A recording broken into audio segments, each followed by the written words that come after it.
I'm John Thompson. I'm a federal wildlife officer at San Luis National Wildlife Refuge Complex, and this is your Region 8 Roundup.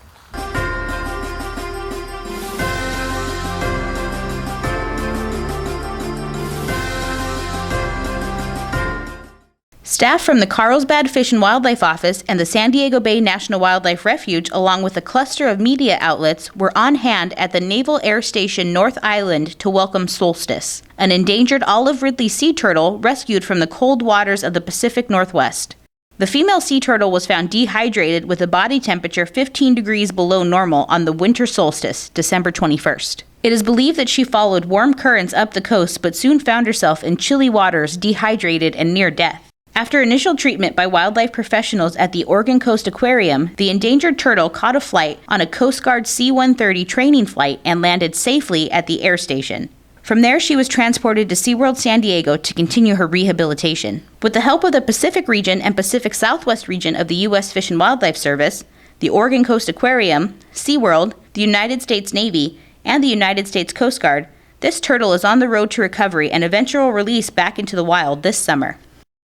In Nevada, the Summit Lake Paiute Tribe is using funding awarded through the service's Tribal Wildlife Grant Program to fund innovative greater sage-grouse research. Researchers with the tribe's Natural Resources Department are monitoring active lek sites and recording population size of the greater sage-grouse on and near the Summit Lake Paiute Tribal Reservation.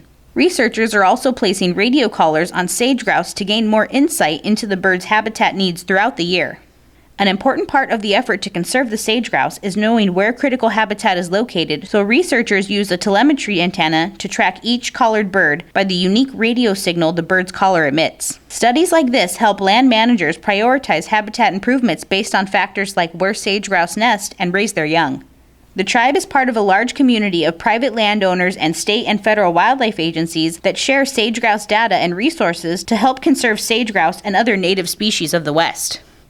On April 21st, Secretary of the Interior Sally Jewell and USDA Undersecretary Robert Bonney traveled to Reno to thank staff from the Service, Bureau of Land Management, and other federal agencies for their dedication to the conservation of the bi-state distinct population segment of greater sage-grouse. Secretary Jewell cited the collaborative, science-based efforts in California and Nevada as proof that sagebrush habitat conservation and sustainable economic development can coexist.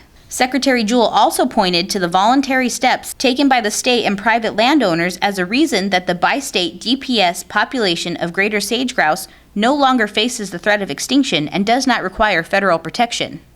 Bi-state sage-grouse and western sagebrush conservation has sparked an unprecedented and proactive partnership across California and Nevada to conserve the habitat that supports wildlife, outdoor recreation, ranching, and other traditional land uses.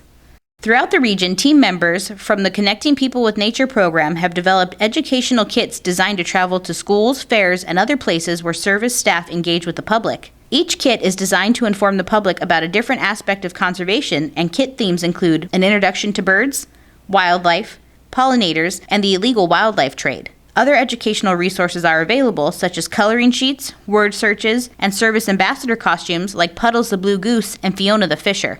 By using these kits, you can introduce children and their parents to nature and educate them about the wonders of the environment we live in. This allows them to develop a sense of place and an understanding of the natural world that will continue to teach and inspire them for a lifetime. To find out more about the various educational kits, how to borrow them, and other educational resources available, please contact Pam Beerson External Affairs. That's it for this edition's highlights on Region 8 Roundup. Until next time, I'm Cindy Sandoval.